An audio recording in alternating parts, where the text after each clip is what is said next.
প্রথমে টিকটক আর ভিডিওটা দেখো, তারপর আর ফানি কমেন্ট পড়বো।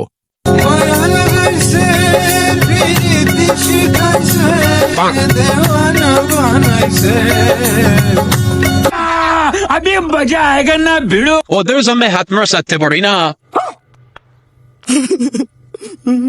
এটা কি রিয়েল মেয়ে নাকি ওইগুলা?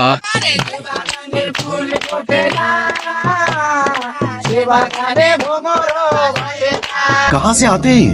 कैसा लगा मेरा मजाक?